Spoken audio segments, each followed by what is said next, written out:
All right, but here is a guy who I think is a very good journalist, and we have a sort of a compare and contrast type of situation here.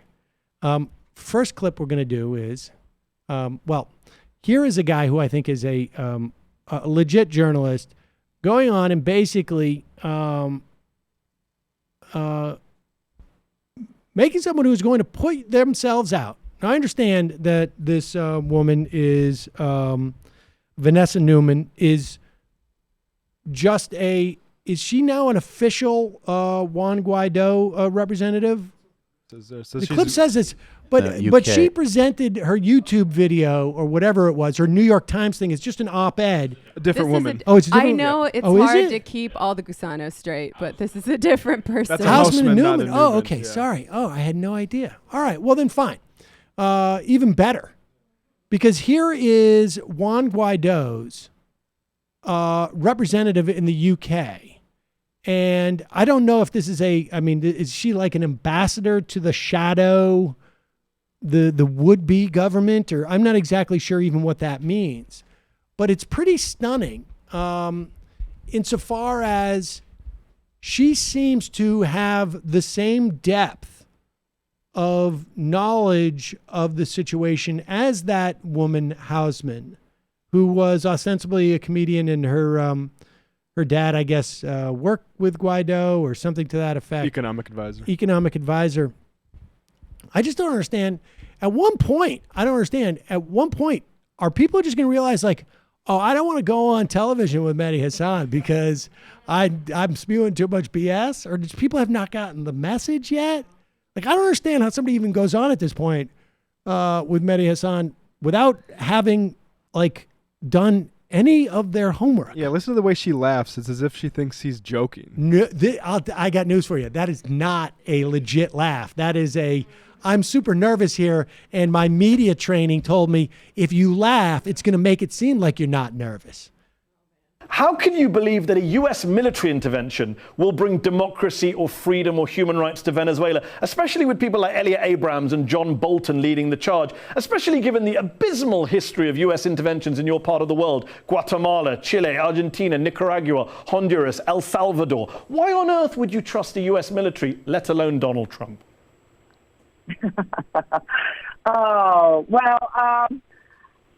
First of all, times have changed, and I think even anybody who has been involved in Latin America since the 1970s, I think A, the continent has changed.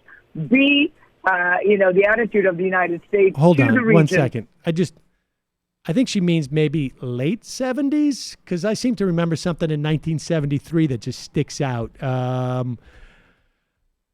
Allende sort of strikes me as like just a little bit. I mean, maybe, but within 3 or 4 or 5 years after that.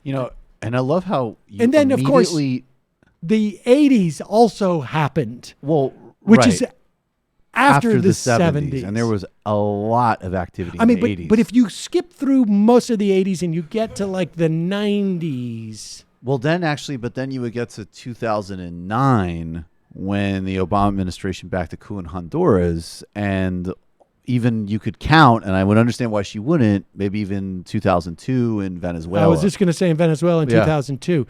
But from like through the 90s, like there was like 8 years, I think, where there was no active U.S. intervention that is on the books. Well, I guess we were sending back MS-13. We were deporting people back. We were also undermining, sovereign governments' policies, and also don't even forget, we're the major stakeholders in the World Bank and IMF. Haiti. Okay, all right, and that was okay. I understand we're getting too detailed. That was actually my first point. Since the 70s. My first point, though, real quick, was that what I love is that the expectation set goes down. So when you go just to the 70s, everybody's like, come on, you got to know about the CIA coup against Allende in Chile, because everybody knows that. But that's already discounting, like, okay, I guess you're not going to know about the Argentinian or the Brazilian junta or the continent-wide death squad. Or maybe you never heard of Iran Contra. Yeah, that was in the 80s. Right. I'm just saying 70s. Right. I mean, it's like, but it's like, I love how it's just like, fine. Let's go without saying that a Juan Guaido representative who wants regime change right now, of course she doesn't know any of that stuff. Well- but what about just the top line Wikipedia page entry? Like you could have seen it in an Oliver Stone movie, the Chile coup that we backed, pretty big one. I mean, people sang about it. Go ahead. That I think even anybody who has been involved in Latin America since the 1970s, I think A, the continent has changed. B, the attitude of the United States to the region has changed. C, the understanding of counterinsurgency or counterterrorist or operations or things to secure, safeguard a vulnerable population. All of those parameters and all of those understandings and methodologies have changed. You say Second of all, times have changed, it's very attitudes have interesting changed, and yet the person leading the US position on Venezuela is Elliot Abrams, a man who was deeply involved in war crimes and human rights abuses in Central America during the 80s. You have John Bolton, who said recently, the Monroe Doctrine is alive and well. It's our hemisphere, he said in reference to Latin America. And of course, you have Donald Trump saying Venezuela has all that oil and they're right on our back door.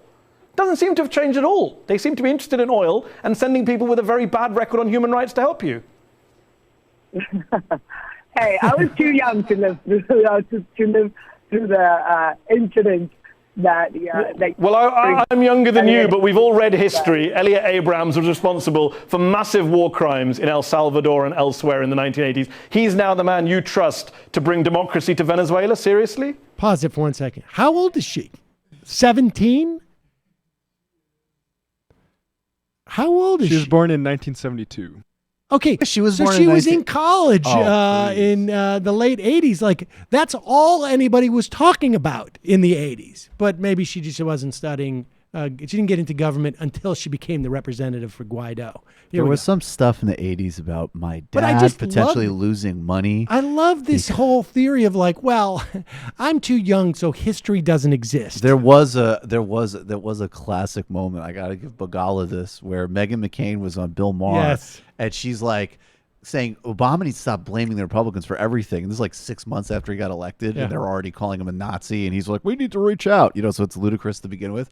And Paul Bagala is like, not nearly enough. Reagan blamed Carter through like 1985, and Meghan McCain's like, well, I wasn't around then, so I guess I wouldn't know or something. And then Bagala's like, well, I wasn't alive during the French Revolution, but I know about it.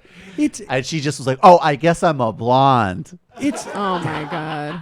It's amazing how though that is used as not just a defense, but almost like some type of form of like bragging. Like I'm too young I wasn't living contemporaneous to that. It's like Yeah, Grandpa. the safe zone when you're playing tag. You like, oh, I'm on here. This I mean, no, I'm touching wood. I wasn't alive when But- the U.S. Can't get was. me on but that. the Yeah, thing is, young I to was research 5 the years field old that I when we were worked in. throwing people out of helicopters. I'm quite convinced that there was a time not too long ago to say something like that would be considered a total liability.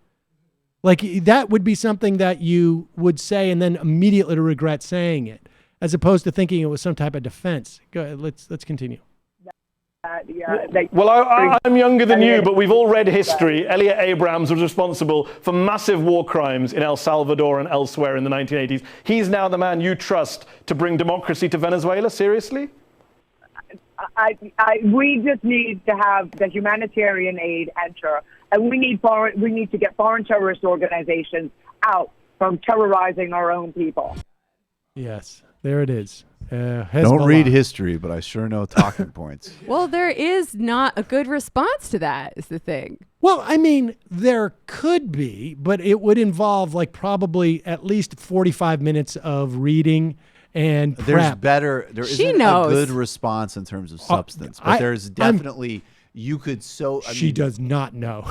I do. I think that person is completely ignorant about all of it. And it is, I'll tell you something. I don't know enough about Venezuelan politics to make any assessment of Guaido other than to say, like, it seems fairly clear that he does not have popular support, and that what he's engaging in is an attempted coup. But if that's the person that you choose to be your representative to one of the key governments that you need to support your endeavors, like, I would be worried that they have no capacity to govern. Period. No, he's really a little bad. hubris. I mean, Wait, come on, it's him, and he's got like literally. That's just incompetent. Well, but look at, I mean, yes, but it's all like the oligarchic children of the former ruling class. Literally, that her are- father owned an island. Yes, exactly. This is her professional career. Newman received a BA, MA, Master of Philosophy, and then a PhD from Columbia University for her dissertation, Autonomy and Legitimacy of States, a Critical Approach to Foreign Intervention. I think she probably She knows about this stuff. She's grinning like the cat I think that ate the canary. She's just laughing at him like nerd.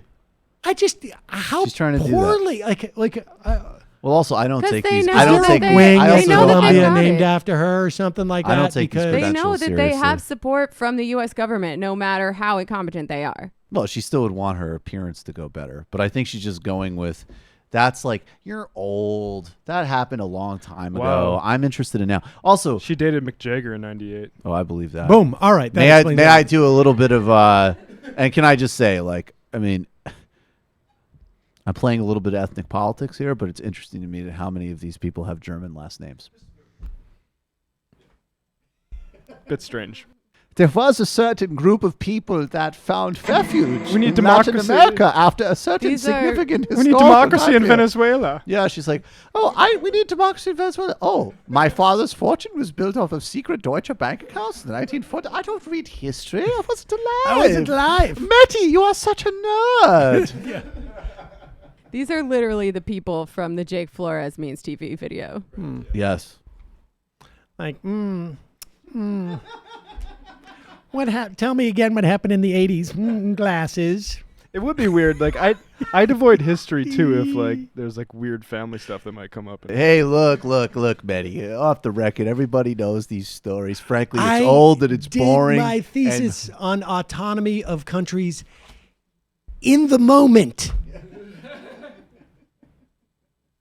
Venezuela. I didn't get tied up with the history stuff. Bottom line is, Dad's ready to get back home and restart slavery mind.